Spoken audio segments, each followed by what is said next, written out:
Hello friends and all the students, welcome back to competition affairs. और आज का जो सेशन है वो होने वाला है अप्रैल के जितने भी करंट अफेयर्स के इंपॉर्टेंट क्वेश्चंस हैं उसको लेकर। ठीक, तो पहला पार्ट है ये।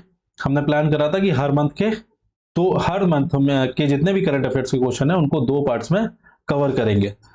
तो एज पर द प्लान हम जनवरी के करंट अफेयर्स कवर कर चुके हैं, फरवरी के कवर कर चुके हैं, मार्च के भी कवर कर चुके हैं। अब है अप्रैल की बारी। तो ये अप्रैल का पहला पार्ट है और इसमें लगभग 35 क्वेश्चन है।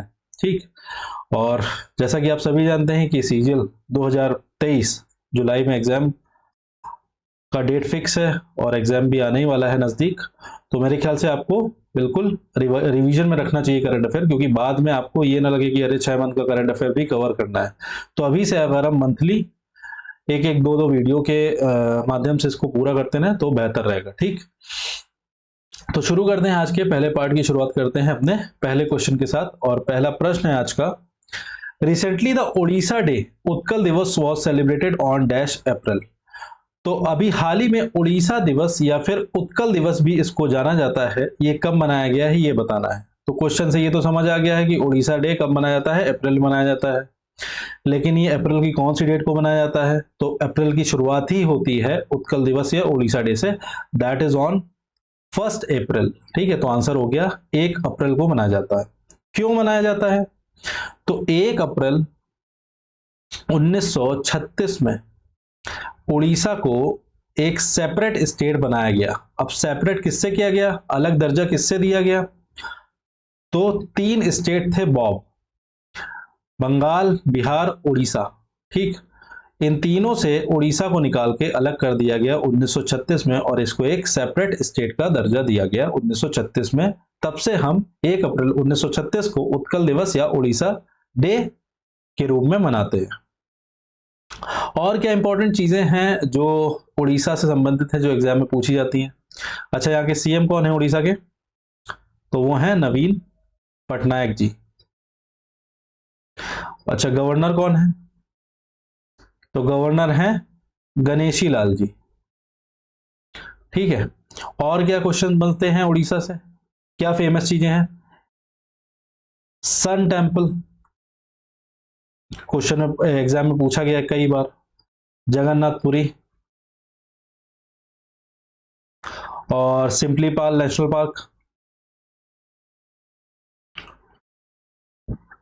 तो ये तीनों चीजें कहाँ की हैं? उड़ीसा की हैं, उड़ीसा से संबंधित है। अच्छा, एक सैंड आर्टिस्ट है मशहूर जिनका नाम है सुदर्शन पटनायक। ये भी इंपॉर्टेंट है, पूछा भी जा चुका है एग्जाम में पहले। सुदर्शन पटनायक जी हैं, सैंड आर्टिस्ट हैं। ये कहाँ को बिलोंग करते हैं? उड़ीसा को ही बिलोंग करते हैं। और इनको पद्मश्री भी मिल चुका है 2014 में। ठीक, इंपॉर्टेंट है, पहले भी पूछा जा चुका है और आगे भी पूछा जा सकता है। ठीक, तो ये कुछ चीजें हो गई जो उड़ीसा से इंपॉर्टेंस रखती हैं। तो 1 अप्रैल को मनाते हैं उड़ीसा दिवस या उत्कल दिवस, ये भी ध्यान रखना है, उत्कल दिवस।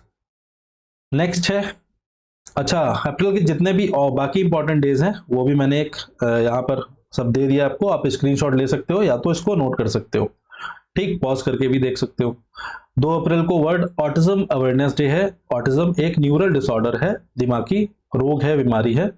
और इसकी थीम है transforming the narrative contributions at home, work, art and policy making से याद रख सकते हैं हम इसकी थीम।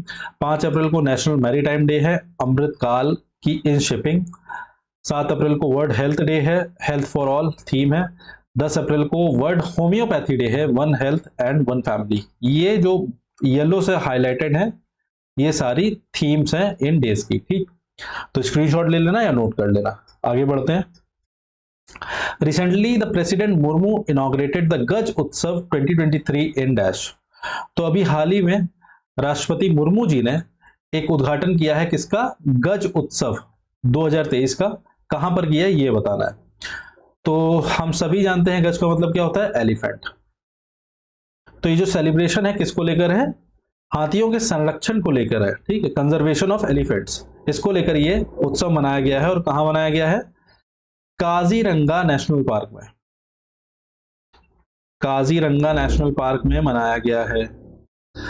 अब आपको बताना है कि काजीरंगा नेशनल पार्क है कहां पर? कर्नाटक, असम, तमिलनाडु, आंध्र प्रदेश।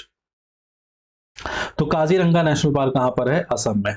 और ये जो इवेंट है गज उत्सव 2023 का कहां मनाया गया है? असम में। ठीक है। अच्छा, हमारी जो राष्ट्रपति हैं मुर्मू जी अभी करंट में, वो कौन से नंबर की प्रेसिडेंट राष्ट्रपति हैं? तो ये 15th प्रेसिडेंट है हमारे इंडिया की। ठीक, the 15th president of India is Droupadi Murmu ji. इन्होंने ही इनॉग्रेट किया है, ये भी याद रखना है। पिक्चर से आपको याद भी रहेगा इधर जो लगा हुआ है। ठीक, आसान आंसर है। आगे बढ़ते हैं। नेक्स्ट है पीएम मुद्रा loan scheme was launched on 8th April dash. बताना है प्रधानमंत्री मुद्रा लोन स्कीम जो है ये कब लॉन्च की गई है। डेट भी याद रखना जरूरी है, क्योंकि प्रीवियस ईयर क्वेश्चन पेपर में आप देखोगे तो स्कीम्स की डेट भी पूछी गई है। अगर आपको ऐसा लग रहा है कि डेट जो है फालतू में या ओवर हो रहा है, तो ऐसा कुछ भी नहीं है, डेट्स पूछी गई है, इसलिए डेट याद रखना जरूरी है। तो ये जो पीएम मुद्रा लोन स्कीम है ये कब लॉन्च हुई थी, ये बताना है किस ईयर में। तो ये हुई है, मुद्रा की अगर बात करें तो यहाँ कितने अल्फाबेट्स हैं? 1 2 3 4 5, 5 अल्फाबेट से मिलकर बना है मुद्रा। ठीक है, तो ये 2015 में लॉन्च की गई थी पीएम मुद्रा लोन स्कीम, 8 अप्रैल, ये भी याद रखना है। अब ये लोन स्कीम थी क्या? तो बेसिकली भारत सरकार की तरफ से लोन प्रोवाइड किए गए, जो भी लोग स्मॉल बिजनेस या स्टार्टअप चालू करना चाहते हैं, व्यवसाय अपना चालू करना चाहते हैं, या कुछ नया उनके दिमाग में स्टार्टअप है उसको चालू करना चाहते हैं फॉर देयर लिवलीहुड, तो उनको लोन प्रोवाइड किए गए थे। अब ये लोन जो है 3 कैटेगरी में प्रोवाइड किए गए, ये इंपॉर्टेंट है इस स्कीम का। तो ये 3 कैटेगरीज कौन सी थी? एक थी शिशु, दूसरा था किशोर, तीसरी थी तरुण। ठीक है, तो ये 3 कैटेगरीज थी। शिशु को जो है 50,000 तक का लोन मिलना था, वहीं किशोर को जो है 50,000 से लेकर 5 लाख तक का लोन मिलना था। वहीं तरुण को जो है, तरुण कैटेगरी में 5 लाख से लेकर 10 लाख तक का लोन देने का प्रावधान था। ठीक, तो जो स्कीम थी 50,000 से लेकर 10 लाख तक के लोन्स की स्कीम थी कि लोन दिया जाएगा, और ये 3 कैटेगरीज में इस तरह से दिया गया, शिशु, किशोर, तरुण। तो मैक्सिमम लिमिट कितनी है? 10 लाख, और मिनिमम लिमिट कितनी है? 50,000, और मैक्सिमम लिमिट 10 लाख। ठीक, तो स्कीम अप टू 10 lakhs। ठीक, 10 लाख तक की ये स्कीम है। आगे चलते हैं। आंसर क्या हो गया इसका? 2015 पीएम मुद्रा लोन स्कीम। आगे बढ़ते हैं। Recently India's first solar powered tourist boat named Suryanshu was launch in which state. Important इसलिए है क्योंकि ये भारत की पहली ऐसी सौर ऊर्जा से चलने वाली बोट है, जो कि किन के लिए चलाई गई है? पर्यटकों के लिए, टूरिस्ट के लिए चलाई गई है। पहली बार ऐसा हो रहा है, और इसका नाम भी रखा गया है सूर्यांशु। इस बोट का नाम क्या है? सोलर बोट का सूर्यांशु। और ये किसके लिए? टूरिस्ट के लिए। किस स्टेट में चलाई गई ये बताना है। गोवा, केरला, तमिलनाडु, महाराष्ट्र। तो ये चलाई गई है केरला में। और ये सूर्यांशु बोट है, 75% जो है एनर्जी वो सोलर एनर्जी को लेगा, और 25% जो कन्वेंशनल जनरेटर से जैसे चलते थे वैसे ही एनर्जी यूज करेगा ये बोट। ठीक, तो 75% जो है सौर ऊर्जा को इस्तेमाल करेगा, और 25% जैसे जनरेटर से चलते थे वैसे। अच्छा, केरला के सीएम कौन है?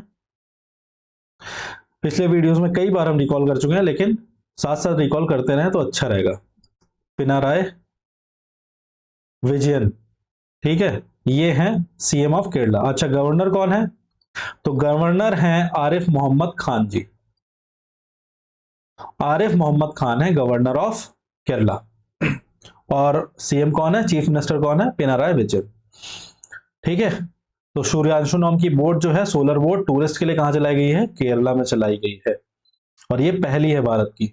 नेक्स्ट है, recently who was conferred with the international prize in statistics 2023। अभी किसको हाल ही में प्रदान किया गया है इंटरनेशनल प्राइज इन स्टैटिस्टिक्स 2023? ठीक है, तो इसको जाना जाता है नोबल प्राइज इन स्टैटिस्टिक्स के नाम से भी। ठीक है, स्टैटिस्टिक्स का इसको नोबेल प्राइज भी बोला जाता है। इंटरनेशनल प्राइज इन स्टैटिस्टिक्स को बताना है किसको प्रदान किया गया है 2023 में। तो ये हैं Indo American CR Rao ji, इनको मिला है इस बार इंटरनेशनल प्राइज इन स्टैटिस्टिक्स। और जो प्राइज वैल्यू है वो है $80,000 की, ये भी याद रखना है। ठीक, आप क्वेश्चंस उठा के देखोगे तो आपको पता चलेगा जो प्राइजेस हैं उनकी प्राइज मनी भी पूछी गई है क्वेश्चंस में। ठीक है, तो ये याद रखना है, इंटरनेशनल प्राइज इन स्टैटिस्टिक्स जो 2023 का अवार्ड है, इसमें $80,000 का प्राइज मनी दिया गया है और ये मिला है CR राव जी को। ये इनकी तस्वीर है। नेक्स्ट है, recently a pollution control instrument named tempo was launched. अभी हाल ही में किसको नियंत्रित रखने के लिए, प्रदूषण को नियंत्रित रखने के लिए एक इंस्ट्रूमेंट टूल बनाया गया है जिसका नाम है टेम्पो। ये किसके द्वारा लॉन्च किया गया है ये बताना है। इसरो है, नासा है, CPCB है, ISC बेंगलुरु है। तो ये लॉन्च किया गया है नासा द्वारा। ठीक है, टेम्पो है क्या, ये तो हमें पता चल गया कि ये पॉल्यूशन कंट्रोल इंस्ट्रूमेंट है। ठीक है, प्रदूषण को नियंत्रित करने के लिए एक इंस्ट्रूमेंट बनाया गया है, लेकिन ये है tropospheric. T for tropospheric, E for emissions और M फॉर है मॉनिटरिंग ऑफ पॉल्यूशन। ये है टेम्पो का फुल फॉर्म। क्वेश्चन में पूछा जा सकता है, जरूरी नहीं है कि T स्टैंड्स फॉर व्हाट। ठीक है, तो आपको बताना पड़ेगा tropospheric emissions monitoring of pollution. ठीक है, तो हम जैसा, अगर आपको नहीं पता है तो हमारी जो वातावरण की लेयर्स हैं, जो सतह है, उसमें जो सबसे निचली सतह है उसको हम कहते हैं ट्रोपोस्फियर। ठीक, और उसी के पॉल्यूशन को कंट्रोल करने के लिए, उसी के प्रदूषण को कंट्रोल करने के लिए ये इंस्ट्रूमेंट बनाया गया है। ठीक, अच्छा, ट्रोपोस्फियर की अगर बात करें, ट्रोपोस्फियर की बात करें तो इसकी जो रेंज रहती है हमारे एटमॉस्फेयर में वो रहती है 13 किलोमीटर से लेकर 18 किलोमीटर तक। ठीक है जी, और ये क्वेश्चन पूछा जाता है इसलिए मैं बता रहा हूं। अच्छा, ये भी पूछा जाता है कि इस सतह में अगर आप ऊपर बढ़ोगे, ठीक है, अगर इस सतह में आप ऊपर की तरफ बढ़ोगे तो टेम्परेचर कम होगा या ज्यादा होगा। ठीक है, तो इसका जो टेम्परेचर होता है वो इनवर्सली प्रोपोर्शनल होता है टू द ऑल्टीट्यूड।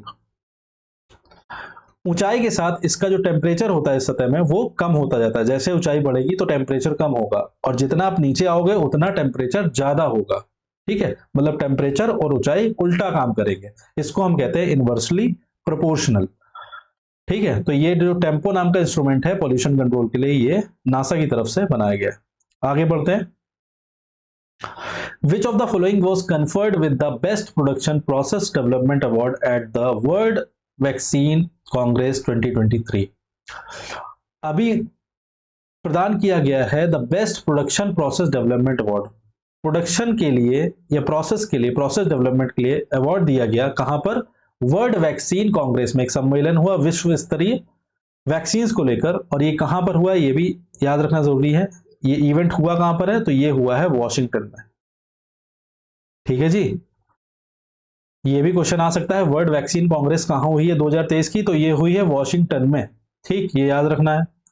और इसी में इंडिया की एक बायोटेक कंपनी है, उसको मिला है बेस्ट प्रोडक्शन प्रोसेस डेवलपमेंट का अवार्ड। ऑप्शन से आपको बताना है कि कौन सी ये बायोटेक कंपनी है। Serum institute of India, Biocon, Bharat biotech, panacea.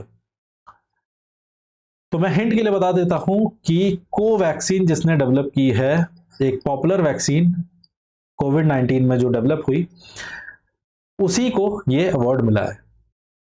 तो कोवैक्सीन किसके द्वारा डेवलप की गई थी, भारत बायोटेक द्वारा। ठीक है, हेडक्वार्टर कहां है इसका, हेडक्वार्टर कहां है, जीनोम वैली। जीनोम वैली कहां है, हैदराबाद में है। ठीक है जी। अच्छा, इसका एस्टैब्लिशमेंट कब हुआ था भारत बायोटेक का, 1996 में। हेड कौन है इसके भारत बायोटेक के, कृष्णा एला। ठीक है, राइटिंग ना समझ आ रही हो तो मैं बोल रहा हूं, आपको अपने हिसाब से नोट कर लेना है। कृष्णा एला है हेड, हेडक्वार्टर कहां है, जीनोम वैली हैदराबाद में। एस्टैब्लिशमेंट 1996 में हुआ है भारत बायोटेक का। कोवैक्सीन एक पॉपुलर वैक्सीन है जो कि डेवलप की गई थी, किससे, किसके द्वारा, भारत बायोटेक। ठीक, वर्ल्ड वैक्सीन कांग्रेस कहां हुई है, वॉशिंगटन में। आंसर हो गया ये। ठीक, आगे बढ़ते हैं। Recently, PM Modi launched International Big Cats Alliance in dash on completion of 50 years of Project Tiger. अभी 50 साल पूरे होने पर किस चीज के? प्रोजेक्ट टाइगर के। भारत के प्रधानमंत्री मोदी जी ने एक अलायंस लॉन्च की जिसका नाम है इंटरनेशनल बिग कैट अलायंस। ये कहां पर लॉन्च हुई है ये बताना है, ठीक है। तो ये लॉन्च हुई है मैसूरू में। और अब आप बताओ कि मैसूरू कहां पर है? मध्य प्रदेश, कर्नाटक, असम, तमिलनाडु। तो ये जो मैसूरू है ये कहां पर है? कर्नाटक में है, ठीक। तो जो इंटरनेशनल बिग कैट्स अलायंस है ये कहां पर लॉन्च हुई है? कर्नाटक में। पीएम मोदी जी ने इसको इनॉग्रेट किया है, लॉन्च करा है। अच्छा, है क्या ये अलायंस? किस लिए किया गया है? ठीक, ये संधि किस लिए हुई है? तो ये हुई है 7 बिग कैट्स जो हैं, जो कैट फैमिली को जो जानवर बिलोंग करते हैं उनको कंजर्व रखने के लिए, संरक्षित रखने के लिए। और वो 7 बिग कैट्स हैं कौन कौन सी? लायन है, टाइगर है, लेपर्ड है, चीता है, स्नो लेपर्ड है, ठीक है जी, पूमा है, जैगुआर है। ये 7 बिग कैट्स हैं, इनको संरक्षित रखने के लिए ये संधि हुई है इंटरनेशनल बिग कैट्स अलायंस की। और ये हुई कब है? हुई क्यों है? 50 साल पूरे होने पर प्रोजेक्ट टाइगर के। अच्छा, प्रोजेक्ट टाइगर की अगर बात करें, 50 साल पूरे हो गए हैं, तो कब ये प्रोजेक्ट टाइगर लॉन्च हुआ था? प्रोजेक्ट टाइगर लॉन्च हुआ था 1 अप्रैल 1973 को। डेट याद रखनी है, इंपॉर्टेंट है। और ये हुआ किस लिए था? बंगाल टाइगर्स को कंजर्व रखने के लिए, संरक्षित रखने के लिए, ठीक। प्रोजेक्ट टाइगर लॉन्च हुआ था 1 अप्रैल 1973 को, ठीक। 50 साल पूरे होने पर एक संधि लॉन्च की गई है, इंटरनेशनल बिग कैट्स अलायंस। कहां पर? कर्नाटक में। आगे बढ़ते हैं। Recently, the world's first Asian king vulture conservation and breeding center named Jatayu was announced to be opened in. ये भी इंपॉर्टेंट हो जाता है क्योंकि ये विश्व का पहला ऐसा सेंटर बनाया जा रहा है किसको संरक्षित रखने के लिए? एशियाई किंग वल्चर। वल्चर क्या होता है? गिद्ध। तो ये जो स्पीशीज है एशियन किंग नाम की, इसकी स्पेशलिटी या इसकी कैरेक्टरिस्टिक है कि इसका हेड जो है वो रेड रहता है, ठीक है। तो इस स्पीशी को कंजर्व रखने के लिए, संरक्षित रखने के लिए एक ब्रीडिंग सेंटर और कंजर्वेशन सेंटर खोला जा रहा है। और ये विश्व का पहला होगा। ये कहां पर खोला जाना है ये बताना है। मध्य प्रदेश, उत्तराखंड, उत्तर प्रदेश, तमिलनाडु। तो ये खोला जा रहा है उत्तर प्रदेश में। और इस सेंटर का नाम भी रख दिया गया है Jatayu conservation and breeding centre. ये भी याद रखना है, जटायु नाम से कंजर्वेशन एंड ब्रीडिंग सेंटर खोला जाएगा। किसके लिए? एशियन किंग वल्चर के लिए। गिद्ध है और किस स्पीशीज का है? एशियन किंग, ठीक। और ये विश्व का पहला सेंटर होगा, उत्तर प्रदेश में खोला जाएगा, ठीक है जी। आगे बढ़ते हैं। Recently India rank dash in the FIFA rankings. तो ये बताना है कि अभी भारत ने किस स्थान को प्राप्त किया है अगर हम फीफा रैंकिंग्स की बात करते हैं। तो फीफा रैंकिंग की अगर बात करें तो 101, 103, 105, 106। बताओ कौन सा है फीफा रैंकिंग में इंडिया किस स्थान पर है? तो इंडिया ने रैंकिंग में ऊपर आकर 101 जो है पोजीशन जो है होल्ड करी है। पहले 106 पे था, लेकिन अब वो 106 से सीधे 5 पोजीशंस को जंप करके 101 जो है पोजीशन पे आ चुका है हमारा भारत, ठीक है। अच्छा, इंडियन नेशनल फुटबॉल टीम है उसके कैप्टन कौन है? बताइए। इंडियन नेशनल फुटबॉल टीम के कैप्टन कौन है? तो ये हैं सुनील छेत्री जी, राइट। अच्छा, इसको गवर्न कौन करता है? जो हमारे भारत में जो फुटबॉल स्पोर्ट्स है इसको कौन गवर्न करता है? फीफा के बारे में तो हम जानकारी ले चुके हैं पिछले वीडियोस में, कई बार हमने मतलब इसको रिकॉल करा है कि फीफा 1904 में जो है इसका एस्टेब्लिशमेंट हुआ था, ठीक है। गियानी इन्फेंटिनो इसके भी नए अध्यक्ष बनाए गए, ठीक है। हेडक्वार्टर इसका ज्यूरिख स्विट्जरलैंड में फीफा का, ठीक। लेकिन हमने जो भारत की जो एक बॉडी है जो कि गवर्न करती है फुटबॉल गेम को, वो है ऑल इंडिया फुटबॉल फेडरेशन, ठीक। और ये एस्टैब्लिश हुई है 1937 में, ठीक है, और इसके जो हेड है वो है कल्याण चौबे जी। ठीक है, जो भारत में जो फुटबॉल जो स्पोर्ट्स है उसको जो गवर्न करती है बॉडी वो है ऑल इंडिया फुटबॉल फेडरेशन। इसके हेड हैं कल्याण चौबे जी। एस्टैब्लिशमेंट इसका कब हुआ था? 1937 में। हेडक्वार्टर की अगर बात करें तो न्यू दिल्ली में इसका हेडक्वार्टर, राइट। तो इंडिया की अब कौन सी रैंक है फीफा रैंकिंग्स की बात करें? 101। कंफ्यूजन में मत रहिएगा, 106 अब नहीं है, इंडिया जंप कर चुका है 5 पोजीशंस ऊपर। ठीक है, तो आंसर क्या हो गया? 101। नेक्स्ट है recently GI tag was conferred to Marcha. एक मिनट, एक चीज, एक पॉइंट और भूल गए। ये जो क्वेश्चन है फीफा रैंकिंग्स वाला, तो इसमें अगर टॉप 3 पूछ लिया जाए, ठीक है, मान लो इंडिया की रैंक तो पूछी गई है, लेकिन अगर एग्जाम में हो सकता है वो टॉप 3 पूछ लें, तो आप ए एफ बी से याद रख सकते हो। ठीक है, तो ए एफ बी क्या है? अर्जेंटीना है पहले नंबर पर, दूसरे नंबर पे है फ्रांस, तीसरे नंबर पे है ब्राजील, राइट। तो ये याद रखने का तरीका है। अगर टॉप 3 की बात की जाए फीफा रैंकिंग्स की, तो पहले नंबर पे है अर्जेंटीना, दूसरे नंबर पे है फ्रांस, तीसरे नंबर पे है ब्राजील। ठीक, चलते हैं अपने आगे क्वेश्चन, दूसरे क्वेश्चन की ओर। नेक्स्ट है recently GI tag was conferred to Marcha rice of which state. अभी एक जीआई टैग दिया गया है किसको? मरछा राइस को। ये बताना है किस स्टेट को बिलोंग करता है। ठीक, तो ये जीआई टैग होता क्या है पहले तो ये बता दें। Geographical indication. ठीक है, जीआई टैग का मतलब क्या होता है? Geographical indication. और ये मरछा राइस को मिला है, ये किस स्टेट को बिलोंग करता है ये बताना है। तो ये जो मरछा राइस है ये है बिहार का। तो हम बात कर रहे थे जियोग्राफिकल इंडिकेशंस की। ठीक, मिला है मरछा राइस को, बिहार को बिलोंग करता है मरछा राइस। जियोग्राफिकल इंडिकेशन क्या होते हैं? जब हम नाम को अगर समझने की कोशिश करें तो आपको इसका मतलब समझ आ जाएगा। जियोग्राफिकल का मतलब भूगोल से है। ठीक, अब हम जो भूगोल की बात करते हैं तो हम किसी प्लेस की या स्थान की बात कर रहे होते हैं, और इंडिकेशन मतलब इशारा। ठीक है, तो इशारा किसकी तरफ है? जगह की तरफ है, स्थान की तरफ। तो जो मरछा राइस है ये किस जगह से या किस स्थान से रिलेटेड है, इसको हम कहते हैं ज्योग्राफिकल इंडिकेशन। जैसे जीआई टैग मिला है मरछा राइस को, तो ये किस जगह को बिलोंग करती है, या ऐसा माना जा सकता है कि ये बिहार राज्य से ही निकली हुई है या बिहार की ही किसी जगह से निकली हुई है मरछा राइस। ठीक है, इस मरछा राइस का जो पेटेंट है वो किसके पास है? बिहार के पास है। ठीक, ये किसी और जगह पर नहीं हो सकती, इसका जो पेटेंट है वो बिहार के पास ही होगा। ठीक, सिंपल वर्ड्स में पेटेंट्स ऑफ द प्रोडक्ट या फिर किसी खाने पीने चीज की जो पेटेंट है वो किसी जगह के पास हो, इसको हम कहते हैं ज्योग्राफिकल इंडिकेशन। अच्छा, पहला जीआई टैग कब मिला था? फर्स्ट जीआई टैग की अगर बात करें तो ये मिला था 2003 में, और ये किसको मिला था? दार्जिलिंग टी को। कहां को बिलोंग करती है ये? वेस्ट बंगाल को। ठीक, इसको मिला था पहला जीआई टैग और 2003 में मिला था। ठीक है, दार्जिलिंग टी को मिला था वेस्ट बंगाल, पहला जीआई टैग। तो मरछा राइस किसका हो गया? बिहार का। ठीक, जीआई टैग मिला है अभी। आगे हम देखते हैं कि अप्रैल मंथ में और भी जीआई टैग्स मिले हैं। वाराणसी की 4 चीजों को मिले हैं, बनारसी पान को मिला है, रामनगर भाटा ब्रिंजल मतलब, और लंगड़ा मैंगो हो गया, आदम चीनी राइस हो गया, ये भी एक राइस है तो कंफ्यूज नहीं होना है। मरछा राइस, आदम चीनी rice, Varanasi.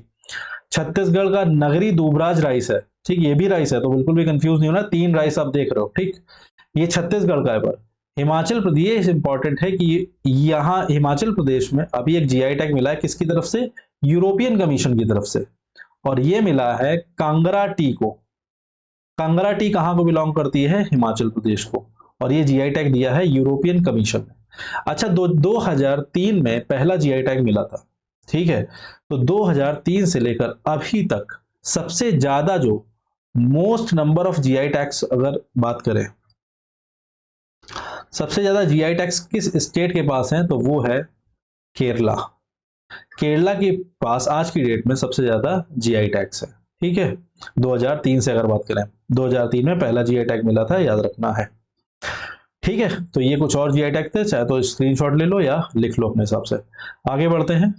Recently the 132nd birth anniversary of Bharat Ratna B R Ambedkar was celebrated on dash April 2023। ठीक है। अप्रैल 2023 को किस डेट को 132वीं जयंती मनाई गई बी आर अम्बेडकर जी की, जो कि संविधान निर्माता के रूप में भी जाने जाते हैं।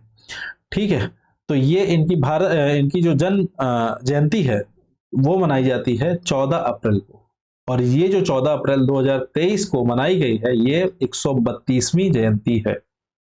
ठीक है। अच्छा, इसी के उपलक्ष्य में इन्हीं का सबसे टॉलेस्ट स्टैचू बनाया गया है। इंपॉर्टेंट है, पूछा भी जाएगा एग्जाम में, ये निश्चित है। ठीक है, टॉलेस्ट स्टैचू बनाया गया है इन्हीं का भारत में, इन इंडिया, और ये 125 फीट टॉल है। ठीक है, और ये कहां बनाया गया है? हैदराबाद में बनाया गया है। ठीक, लास्ट वीडियो में हमने पढ़ा था कि लातूर सिटी में भी इनका स्टैचू बनाया गया है, लेकिन वो 75 फीट ऊंचा था, महाराष्ट्र में। ठीक है, यहां पे लिख भी देते हैं, एक तो ये हो गया, और दूसरा लातूर सिटी में भी हाल ही में मनाया गया था। ठीक, वो 75 फीट ऊंचा था। ये इंपॉर्टेंट इसलिए क्योंकि अब ये भारत का सबसे ऊंचा स्टैचू बन चुका है बी आर अम्बेडकर जी का, हैदराबाद वाला। ठीक है, 125 फीट की ऊंचाई है। ठीक, तो 14 अप्रैल 2023 132वीं जयंती। अगर इनके जन्म तिथि की बात करें तो 14 अप्रैल 1891 से अगर आप जोड़ोगे तो 132वीं बर्थ एनिवर्सरी ये होगी 2023 की। एक 1891 में जन्म हुआ था इनका। ठीक, आगे बढ़ते हैं। Recently union home minister unveiled a 54 feet tall statue of Lord Hanuman. अभी हाल ही में जो हमारे यूनियन होम मिनिस्टर हैं, गृह मंत्री हैं, जो हमारे केंद्रीय गृह मंत्री हैं मिस्टर अमित शाह जी, ठीक, उन्होंने अनावरण किया है 54 फीट टॉल ऊंची एक भगवान हनुमान जी की स्टैचू का। ठीक, अनावरण हुआ है, और ये अनावरण किसने किया है? अमित शाह जी ने। ठीक, और ये बताना है कहां पर अनावरण हुआ है, ये भी याद रखना है कि 54 फीट ऊंची है। ठीक, तो ये अनावरण हुआ है सारंगपुर टेम्पल में, सारंगपुर टेम्पल में, और ये सारंगपुर टेम्पल कहां पर है? गुजरात में। ठीक है जी, तो आंसर इसका हो गया गुजरात। लॉर्ड हनुमान जी की 54 फीट ऊंची स्टैचू जो है अनावरण की गई है अमित शाह जी द्वारा। ठीक, आगे बढ़ते हैं। According to ACI's Airports Council International report, which is the busiest airport in 2022 in the world? Best airport नहीं पूछा जा रहा है, बिजिएस्ट पूछा जा रहा है। ठीक है, कि एक साल में कितने ज्यादा यहां पर लोग आए हैं। ठीक है, तो एसीआई की रिपोर्ट है, ये भी याद रखना है, एयरपोर्ट्स काउंसिल इंटरनेशनल। ऑप्शंस में से बताइए कौन सा सबसे बिजिएस्ट है 2022 का? तो ये है हार्ट्सफील्ड जैक्सन एटलांटा। ठीक है, यूएस का ये एयरपोर्ट है जो सबसे ज्यादा बिजिएस्ट एयरपोर्ट रहा है 2022 का, अगर हम एसीआई रिपोर्ट की बात करें, एयरपोर्ट्स काउंसिल इंटरनेशनल रिपोर्ट की बात करें। अच्छा, बेस्ट एयरपोर्ट की बात करें तो स्काई ट्रैक्स की भी रिपोर्ट आई थी, ये हम पिछले वीडियो में, पिछले सेशन में इसको हम डिस्कस कर चुके हैं। ये क्वेश्चन हमने बताया था। चंगी एयरपोर्ट जो है सिंगापुर का, ठीक है, ये बेस्ट है स्काई ट्रैक्स रिपोर्ट के अकॉर्डिंग, और ये बिजिएस्ट है, ये याद रखना है। ठीक, बिजिएस्ट पूछा जाए तो हार्ट्सफील्ड जैक्सन एटलांटा, और अगर बेस्ट पूछा जाए तो चंगी एयरपोर्ट है सिंगापुर का। स्काई ट्रैक्स की रिपोर्ट के आधार पर वो बेस्ट एयरपोर्ट था चंगी एयरपोर्ट। आगे बढ़ते हैं। Recently who was conferred with the young urologist of the year award? तो अभी हाल ही में किसको प्रदान किया गया young urologist of the year award?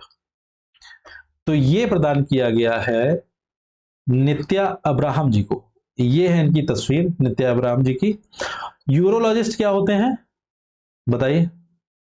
जो कि यूरिनरी ट्रैक जो होती है, ठीक, यूरिनरी ट्रैक जो नली होती है, पेशाब की नली, उसमें जो डिजीजेस होती है उनको जो टैकल करते हैं, उनको ठीक करने का जो काम करते हैं, उनको हम कहते हैं यूरोलॉजिस्ट।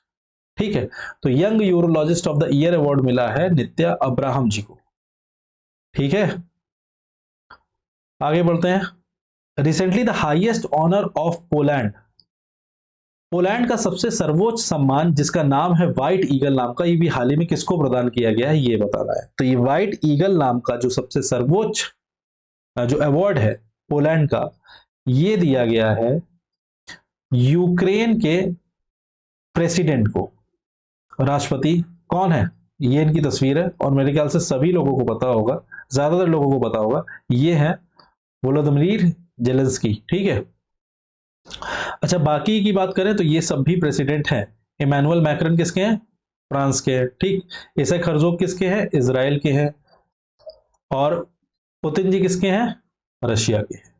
ठीक, तो ये जो हाईएस्ट ऑनर है पोलैंड, पोलैंड का हाईएस्ट ऑनर व्हाइट ईगल नाम का, ये किसको दिया गया है, यूक्रेन प्रेसिडेंट वोलोदिमीर जेलेंस्की को।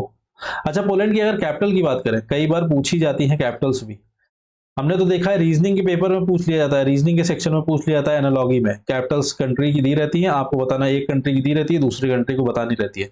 तो इस पॉइंट ऑफ व्यू से भी इन सबको तैयार करते रहना चाहिए। तो ये वॉर्सो है पोलैंड की कैपिटल। अच्छा यूक्रेन की कैपिटल क्या है, तो यूक्रेन की है कीव। स्पेलिंग में थोड़ी मिस्टेक हो तो मैं बोल रहा हूं वो सुनिएगा, यूक्रेन की कैपिटल है कीव और पोलैंड की है वॉर्सो। ठीक, और व्हाइट ईगल किसको मिला है, जेलेंस्की को। आगे बढ़ते हैं, recently who became the first female to officiate men's T20 international match. अभी पहली महिला कौन बनी है जिन्होंने एम्पायरिंग की है, किसमें, मेंस 2020 इंटरनेशनल मैच में। ठीक है, इससे पहले भी एक महिला एम्पायरिंग कर चुकी हैं मेंस क्रिकेट में। ठीक है, और उनका नाम क्या था, क्लेयर पोलोसैक, लेकिन उन्होंने किया था टेस्ट मैच में। बात हो रही है यहां पे T20 की, 2020 इंटरनेशनल मैच की।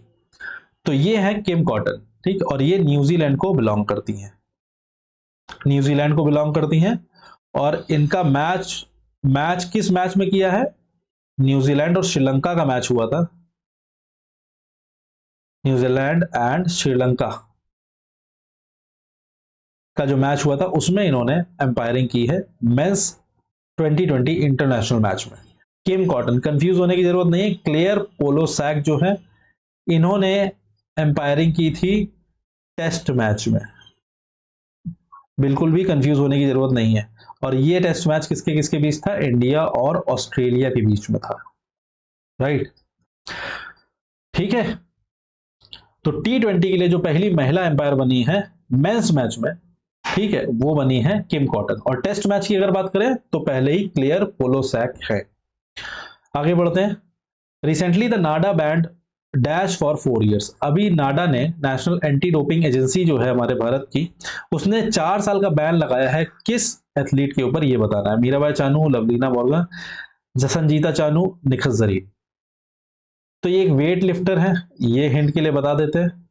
तो वेट लिफ्टर इसमें से कौन कौन है, एक तो मीराबाई चानू है वेट लिफ्टर और संजीता चानू है वेट लिफ्टर, लेकिन अब दोनों तो नहीं हो सकते हैं, या हो भी सकते हैं लेकिन है नहीं अभी दोनों।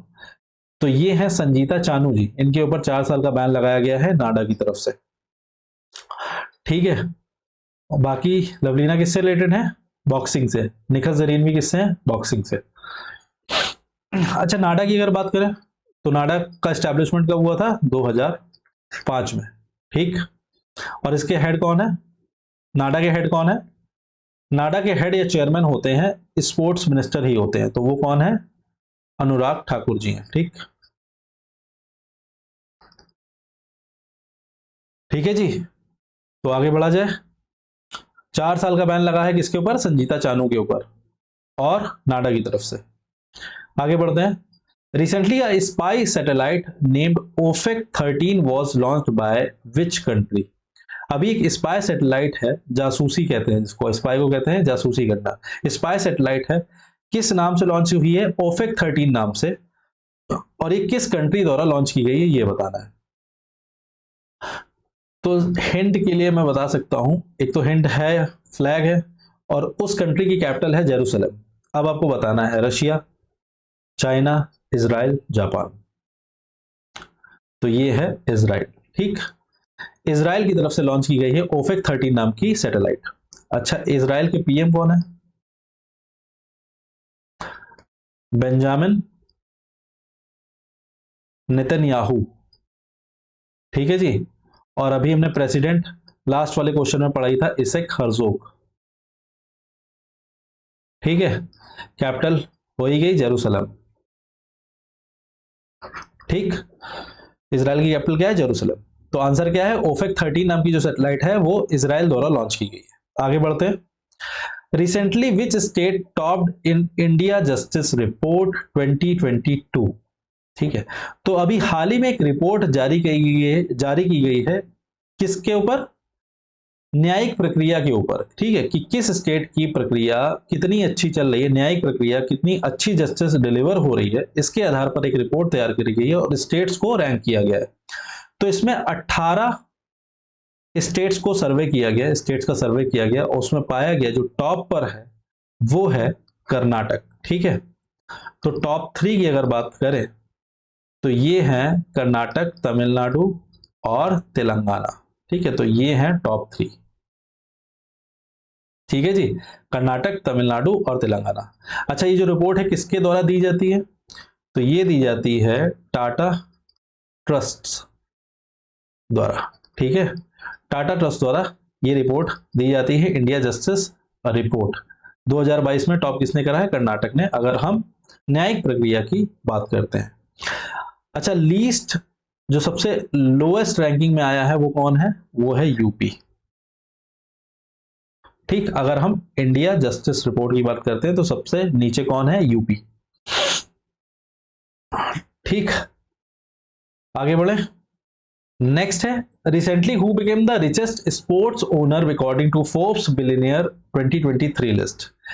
रिचेस्ट ओनर, रिचेस्ट मैन की बात नहीं कर रहा है, रिचेस्ट पर्सनालिटी की बात नहीं कर रहा है, रिचेस्ट स्पोर्ट्स ओनर की बात हो रही है यहाँ पे। ठीक, स्पोर्ट्स ओनर की बात अगर हम करें तो किसी खेल का मालिक या किसी टीम का मालिक, स्पोर्ट्स टीम का मालिक, तो सबसे अमीर बन चुके हैं कौन, सबसे अमीर स्पोर्ट्स टीम का मालिक कौन बन चुका है, अगर हम फोर्ब्स बिलियनियर 2023 लिस्ट की बात करते हैं। ठीक, तो हिंट के लिए यहां दे रखा है मुंबई इंडियंस। ठीक, तो मुंबई इंडियंस ये जो स्पोर्ट्स टीम है, ठीक है, तो ये कौन है इसका मालिक, मुकेश अंबानी। ठीक, और इसकी अगर कीमत की बात करें तो ये है 83.4 बिलियन डॉलर्स। ठीक, इस कीमत के साथ ये बन चुके हैं रिचेस्ट स्पोर्ट्स ओनर। ठीक है, और ये किस टीम के मालिक हैं, किस स्पोर्ट्स टीम के मालिक हैं, मुंबई इंडियंस के, मुकेश अंबानी। ठीक, तो आंसर क्या है, Mukesh Ambani. Forbes billionaire 2023 list की बात हुई है स्पोर्ट्स ओनर की, ये ध्यान रखना है, रिचेस्ट मैन की बात नहीं हुई है, स्पोर्ट्स ओनर की बात हुई है, मुकेश अंबानी है टॉप पर। आगे बढ़ते हैं। Which country one the 4th Asian kho kho title. ये भी याद रखना है कि ये चौथा संस्करण है एशियन खो खो टाइटल का, बताना है हुआ कहां पर है, पहले तो यही बता दो, जीता कौन है उसकी बात करेंगे। तो जो एशियन खो खो टाइटल है ये हुआ है आसाम में। ठीक, और ये चौथा खो खो इवेंट है। ठीक है, और ये जीता कौन है, तो ये जीता है हमारा भारत। ठीक है जी, और ये किसको हरा के जीता है, तो वर्सेस नेपाल। नेपाल के लिए दुख की बात रही है, भारत जीत चुका है नेपाल को हराकर 4th Asian kho kho title. ठीक, हुआ कहां पर था, असम में। A for Asian, A for Assam, याद रखना है। नेक्स्ट है, recently who one the Madrid Spain masters 2023 title. अच्छा, ये जो टाइटल है मैड्रिड स्पेन मास्टर, ये किसको लेकर है, बैडमिंटन को लेकर है, ये याद रखना है। ठीक है जी, कौन जीता है ये बताना है। तो इसके जो विजेता रहे हैं ये रहे हैं केंता निशिमोतो। ठीक है, ये हैं विजेता किसके, मैड्रिड स्पेन मास्टर्स 2023 टाइटल के। राइट, बैडमिंटन का ये इवेंट था और इसके विजेता कौन है, केंता निशिमोतो। ठीक, अच्छा, अगर ये तो हो गया मेल में, ठीक, ये तो हो गया मेंस में, अगर वुमेन्स की बात करें तो वो है जियो ग्रेगोरिया मरिस्का। ठीक, तो ये है ग्रेगोरिया मरिस्का, ये फीमेल में है, सबसे ऊपर क्या मतलब, ये जीती हैं सिंगल इवेंट्स, महिला की अगर बात करें। अच्छा, ये कहां को बिलोंग करती हैं, ये है इंडोनेशिया की खिलाड़ी, और खास बात ये है कि ये हमारे भारत को हराकर जीती हैं, पीवी सिंधु जी को हराकर ये फाइनल इवेंट इन्होंने अपने नाम करा। ठीक, ग्रेगोरिया मरिस्का इंडोनेशिया की है, केंतो निशिमोतो ये हैं जापान के। राइट, तो आगे बढ़े इसी के साथ। ठीक है, आगे बढ़ते हैं। Recently An air training exercise named Cope India Fighter was conducted between India and Dash.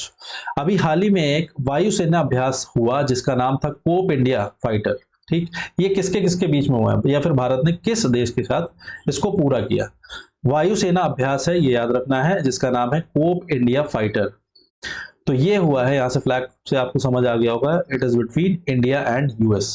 ठीक, कोप इंडिया फाइटर, ठीक है, यूएस और इंडिया के बीच में। नेक्स्ट है, which state UT became the first to have 100% electrified railway network? ठीक, तो कौन सा स्टेट या फिर यूटी बन चुका है 100% पूरी तरह से, जो उसका रेलवे नेटवर्क है वो पूरी तरह से कैसा हो चुका है, इलेक्ट्रीफाइड हो चुका है। ठीक, इलेक्ट्रीफाइड का मतलब बिजली से चलने वाले पूरे सिस्टम हो चुका है।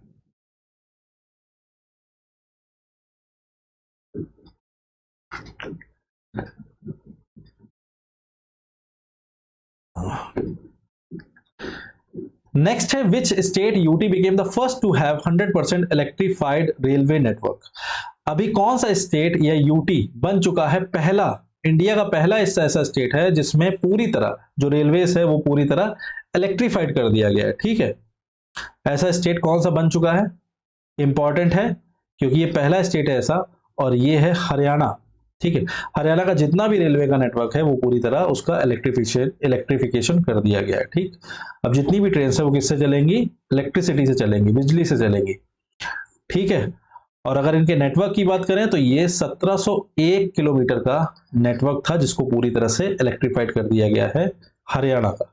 राइट, अच्छा, अगर इंडियन रेलवेज की बात करें, इंडियन रेलवेज की बात करें अगर, तो पूरी तरह ये कब तक इन्होंने लक्ष्य लिया था, हमने ये वीडियो में मतलब सेशन में पढ़ा था, शायद फरवरी में ही पढ़ा था, कि जो इंडियन रेलवेज का लक्ष्य है जीरो कार्बन एमिशन की तरफ, ये पूरी तरह पूरे भारत का जो रेलवे है वो पूरी तरह बिजली से चलेगा। ये लक्ष्य कब तक का लिया है आईआर ने, इंडियन रेलवेज ने, 2030 तक।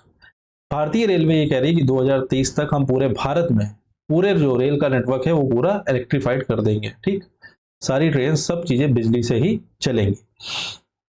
अच्छा, हरियाणा की बात करें अगर, तो हरियाणा के सीएम कौन है, एमएल खट्टर जी है। ठीक, और यहाँ के गवर्नर कौन है, तो वो हैं बंडारू दत्तात्रेय। एक मिनट, बंडारू दत्तात्रेय। ठीक है जी, राइटिंग ना समझ आ रही हो तो मैं बोल रहा हूं वो आप सुनिएगा। ठीक, तो ये भी याद रखना है कि 1701 किलोमीटर का जो नेटवर्क है वो हरियाणा का कर दिया गया है क्या, इलेक्ट्रीफाइड। आगे चलते हैं, नेक्स्ट है, recently world's first liquid hydrogen powered ferry named MF hybrid was launched. अभी एक विश्व की पहली है इसलिए इंपॉर्टेंट है, लिक्विड हाइड्रोजन पे चलने वाली फेरी जिसका नाम है एमएफ हाइब्रिड। फेरी का मतलब होता है स्मॉल बोट, ये देख रहे हो आप जनरली इस तरह से। ठीक, ये स्मॉल शिप, तो ये एमएफ हाइब्रिड नाम का जो स्मॉल शिप है या फेरी है, ये विश्व का पहला होगा जो हाइड्रोजन का इस्तेमाल करके रन करेगा, हाइड्रोजन फ्यूल सेल का। तो ये किसके द्वारा लॉन्च किया गया एमएफ हाइब्रिड, ये बताना है। तो ये यहाँ पे पिक्चर में आप देख रहे हो, ये नॉर्लेट कंपनी है, इसके द्वारा लॉन्च किया गया है, और ये नॉर्लेट कंपनी कहाँ की है, नॉर्वे की है। ठीक, नॉर्वे की अगर कैपिटल की बात करें तो कौन सी है कैपिटल नॉर्वे की, तो नॉर्वे की कैपिटल है ओस्लो। अच्छा, नॉर्वे की कॉन्टिनेंट की बात करें तो ये बिलोंग करता है यूरोप कॉन्टिनेंट को। राइट, और कैपिटल क्या है, ओस्लो। एमएफ हाइब्रिड विश्व की पहली लिक्विड हाइड्रोजन पे चलने वाली स्मॉल शिप है। ठीक, नाम भी याद रखना है, एमएफ हाइब्रिड, नॉर्वे में चलाई गई। आगे बढ़ते हैं, recently 10th edition of the maritime exercise named SLINEX 2023 was conducted between India and. अभी हाल ही में 10वां संस्करण हुआ है किसका, एक मैरीटाइम एक्सरसाइज है। ठीक, नेवल एक्सरसाइज जो पानी में हो, मैरीटाइम ऐसी होती है पानी का मतलब नौसेना अभ्यास हुआ है। ठीक, नेम्ड सिलेनेक्स, जिसका नाम है सिलेनेक्स। ठीक, सिलेनेक्स नाम है, और ये कैसा है, नौसेना अभ्यास है। बताना है ये किसके किसके बीच में हुआ है, इंडिया और किसके बीच में। तो यहां से फ्लैग से आपको समझ आ गया होगा, इट इज श्रीलंका। ठीक, और नाम में भी ये छुपा हुआ है, एसएल फॉर श्रीलंका और आईएन फॉर इंडिया। ठीक, तो जो सिलेनेक्स नाम की एक्सरसाइज है, नौसेना अभ्यास है, ये श्रीलंका के साथ हुआ है, और कहां पर हुआ है ये बताना है, तो ये हुआ है कोलंबो में। कोलंबो कहाँ है? श्रीलंका में, राइट। तो ये एक्सरसाइज हुई है, ये कहां पर हुई है? श्रीलंका में ही हुई है, और वो 10वां संस्करण है, ये भी याद रखना है। Recently who became the 37th vice chief of navy? ठीक, वाइस चीफ बनाया गया, 37th वाइस चीफ है, ये भी याद रखना है। ठीक, कौन बनाया गया? नेवी का, इंडियन नेवी का 37th वाइस चीफ कौन बनाया गया? ऑप्शंस आप देखो, तो ये हैं संजय जसजीत सिंह। ठीक, ये बने हैं 37वें वाइस चीफ ऑफ नेवी। अगर चीफ की बात करें तो चीफ कौन है? चीफ है एडमिरल आर हरि कुमार जी। ठीक है जी, ये है चीफ और ये है vice chief, Sanjay Jasjit Singh. Confuse होने की जरूरत नहीं है। अच्छा, ये अगर वो तो 37th वाइस चीफ है, ये 25th चीफ है। ठीक है, ये 25th हेड है ऑफ इंडियन नेवी, राइट। अच्छा, इंडियन नेवी की अगर बात करें तो याद रखना बहुत आसान है। इसका स्थापना कब हुई थी इंडियन नेवी की, या फॉर्मेशन कब हुआ था, इसका एस्टैब्लिशमेंट कब हुआ था? जब 26 जनवरी 1950 को, ठीक, जब संविधान लागू हुआ भारत में।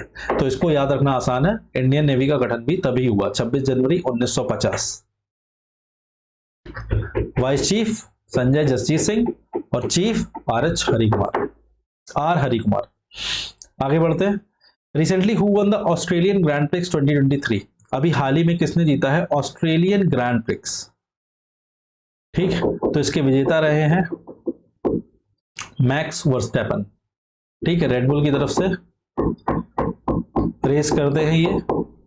ठीक है जी, और ये बेल्जियम को बिलोंग करते हैं,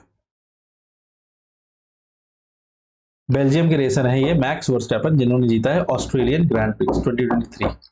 ठीक है, आगे बढ़ते हैं। नेक्स्ट है recently who one the Miami open title 2023? तो अभी हाल ही में किसने जीता है मियामी ओपन टाइटल 2023? तो ये एक टेनिस इवेंट है, याद रखना है। ठीक, और ये जीता है एक रशियन प्लेयर है और इनका नाम है दानिल मेदवेदेव। ठीक, कंट्री पूछा जाए किस कंट्री को बिलोंग करते हैं, तो ये रशिया को बिलोंग करते हैं, राइट। नेक्स्ट है which country will host the maiden global Buddhist summit? ये जो बुद्ध सम्मेलन होने वाला है और ये पहला है, ये बताना है ग्लोबल बुद्ध सम्मेलन जो है, विश्व स्तरीय जो बुद्ध सम्मेलन है, ये पहली बार हो रहा है। इसकी मेजबानी कौन करने वाला है, कौन सा देश करने वाला है, ये बताना है। मेडन है इसलिए इंपॉर्टेंट है, ये ध्यान रखना। ठीक है, तो ये जो समिट है, ये जो सम्मेलन है, बौद्ध सम्मेलन है, ये भारत हमारा जो है इसकी मेजबानी करेगा, पहले विश्व बौद्ध सम्मेलन की। अच्छा, इसकी जो थीम रहने वाली है वो ये रहेगी, responses to contemporary challenges, philosophy to practice, right.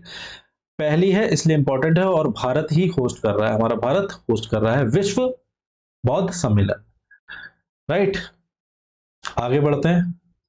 Theme बताई दी, responses to contemporary challenges, philosophy to practice. Next है recently who became the new president of UEFA? ठीक है, नए अध्यक्ष बनाए गए हैं यूफा के। यूफा क्या है? Union for European football association. ठीक है जी, इसके नए अध्यक्ष कौन बनाए गए ये बताना है। तो इसके नए अध्यक्ष बनाए गए हैं, अगर हम ऑप्शन चेक करें तो उमर क्रिमलोव, तो ये आईबीए से रिलेटेड है, इंटरनेशनल बॉक्सिंग एसोसिएशन। रॉजर बिनी जो प्रेसिडेंट है वो हैं बीसीसीआई के हैं। गियानी इन्फेंटिनो की अगर बात करें तो ये कहाँ गए? फीफा के हैं, ये तो अध्यक्ष। ठीक, तो बचते कौन है? अलेक्जेंडर कैफरिन, ये बनाए गए हैं नए अध्यक्ष इसके यूफा के, राइट। अगर यूफा की बात करें तो इसका हेडक्वार्टर कहां पे है? इसका हेडक्वार्टर है स्विट्जरलैंड में, राइट। और इसका एस्टैब्लिशमेंट की अगर बात करें तो 1954 में इसका एस्टैब्लिशमेंट हुआ था यूईएफए का, राइट। तो इसके अध्यक्ष कौन बनाए गए हैं? अलेक्जेंडर कैफरिन। आगे बढ़ते हैं। According to a report by association of for democratic reforms, who is the wealthiest CM in India? अभी एक रिपोर्ट की माने, जो कि किसके द्वारा है? एसोसिएशन फॉर डेमोक्रेटिक रिफॉर्म्स तो कौन बन चुका है या कौन है सबसे अमीर चीफ मिनिस्टर इंडिया का, ये बताना है। तो ये जो चीफ मिनिस्टर जो सबसे अमीर या जिनके पास सबसे ज्यादा संपत्ति है, अगर हम चीफ मिनिस्टर्स की बात करें इंडिया में, तो ये हैं आंध्र प्रदेश के सीएम। आंध्र प्रदेश के सीएम कौन है, इनकी तस्वीर भी आपके सामने है। अगर ऑप्शंस आप चेक करें, बसवराज बोम्मई तो कर्नाटक के हैं, जगन मोहन रेड्डी, ममता बनर्जी बंगाल की हैं, वेस्ट बंगाल की, भूपेंद्र भाई पटेल ये तो गुजरात के हैं। तो कौन है, जगन मोहन रेड्डी हैं, और ये हैं वेल्दिएस्ट सीएम ऑफ इंडिया। ठीक, अगर इनके असेट्स की बात करें, इनकी अगर संपत्ति की बात करें, तो इनके पास 510 करोड़ रुपए, ठीक है, सीआर 510 करोड़ रुपए की संपत्ति है इनके पास, जगन मोहन रेड्डी जी के पास। ठीक, और इसी के साथ ये सबसे अमीर चीफ मिनिस्टर बन जाते हैं भारत के। रिपोर्ट में ये भी पता चला कि जितने अगर 30 चीफ मिनिस्टर्स हैं जो हेड ऑफ स्टेट्स हैं, 30 में से 29 जो हैं वो करोड़पति हैं। They have assets of more than a crore. ठीक है, एक करोड़ से ज्यादा है उनकी संपत्ति। 30 में से 29 जो हेड हैं स्टेट्स के, उनकी जो संपत्ति हो वो 1 करोड़ से ज्यादा की है। केवल एक है ऐसी, और वो है जिनकी संपत्ति है ममता बनर्जी जी, जो करोड़पति नहीं है। और इनकी अगर संपत्ति की बात करें तो ये है 15 लाख रुपए की। राइट, ये है वेस्ट बंगाल की सीएम। ठीक, तो केवल एक ऐसा स्टेट का हेड है जो करोड़पति नहीं है, 15 लाख की उसके एसेट है, 15 लाख की संपत्ति है, और सबसे अमीर कौन है, जगन मोहन रेड्डी जी, आंध्र प्रदेश के सीएम। ठीक, क्वेश्चन दूसरी तरह भी पूछ सकते हैं, ठीक, कि किस स्टेट का जो सीएम है वो सबसे वेल्दीएस्ट है, तो आंध्र प्रदेश। ठीक, आगे बढ़ते हैं। नेक्स्ट है, recently 100th G20 meeting max meeting was held in. बताना है, जैसे कि हम सभी जानते हैं कि इस बार भारत अध्यक्षता कर रहा है किसकी, G20 समिट की। ठीक, तो भारत में 100वीं G20 मीटिंग हुई है, किसको लेकर, meeting of agricultural chief scientist. ठीक, एग्रीकल्चर साइंटिस्ट को लेकर ये मीटिंग हुई है जिसका नाम है मैक्स। ठीक, और ये 100वीं मीटिंग है G20 की भारत में। बताना है कहां पर हुई, तो ये हुई है वाराणसी में। ठीक है, वाराणसी है इसका करेक्ट आंसर। 100वीं G20 मीटिंग जो कि किसको लेकर हुई है, meeting of agricultural chief scientist. अच्छा, बिल्कुल भी कंफ्यूज होने की जरूरत नहीं है, ये 100th G20 मीटिंग है। ठीक है, अगर हम G20 समिट की बात करें तो ये जो समिट है ये 18th समिट है। ठीक है, ये 18th एडिशन है जो कि भारत अध्यक्षता कर रहा है इसकी। ठीक, कंफ्यूज होने की जरूरत नहीं है। 100वीं तो मीटिंग है जो भारत में जितने भी इवेंट्स हो रहे हैं ना, जितनी मीटिंग्स हो रही हैं, ये 100वीं मीटिंग है G20 की अध्यक्षता की। ठीक, और अगर G20 सम्मेलन की बात करें तो ये 18वां सम्मेलन है। ठीक, G20 समिट का जो है 18th एडिशन है, ये याद रखना है, कंफ्यूज होने की जरूरत नहीं है। ठीक, तो आंसर है मैक्स का वाराणसी। आगे बढ़ते हैं। Recently an e commerce app named pin code was launched by. अभी एक ई कॉमर्स ऐप लॉन्च हुआ है जिसका नाम है पिन कोड। ये कहां पर लॉन्च हुआ है ये बताना है, सॉरी कहां पे नहीं, किसके द्वारा लॉन्च किया गया ये बताना है। तो पिन कोड नाम का जो ऐप है ये लॉन्च किया गया है, पेटीएम है, फोन पे है, गूगल पे है, आईसीआईसीआई है, तो ये लॉन्च किया गया है फोन पे द्वारा। ठीक है जी, तो आज का सेशन जो है इतना ही था। 35 क्वेश्चन हमने कंप्लीट कर लिए, और इसको आप रिवीजन में रखिए। इसके साथ साथ जो जनवरी फरवरी मार्च, ठीक है, मतलब देखना ही तो है आपको वीडियो। ठीक है, 1 घंटे का समय निकाल के देख लीजिए, फास्ट फॉरवर्ड करके देख लीजिए, तो एक तरह से रिवीजन भी हो जाएगा और चीजें दिमाग में रहेंगी। ठीक है, तो आज के लिए इतना है सेशन में, और पार्ट 2 के साथ हम जल्दी आते हैं, और जितना भी बाकी के क्वेश्चन है अप्रैल को पूरी तरह से खत्म करते हैं, जितने भी इंपॉर्टेंट क्वेश्चंस हैं। तब तक आप तैयारी अच्छी रखें, क्योंकि सीजल का एग्जाम अब नजदीक आ ही रहा है धीरे धीरे। जुलाई में डेट है, तो बिल्कुल मेंटली प्रिपेयर रहें। आपको पहले ही से डेट पता है तो कोई भी स्लैकनेस मत दिखाएं। ठीक है, चलिए फिर मिलते हैं नेक्स्ट सेशन में, जो कि होगा पार्ट 2 ऑफ द अप्रैल। तब तक के लिए मस्त रहें आप। ठीक।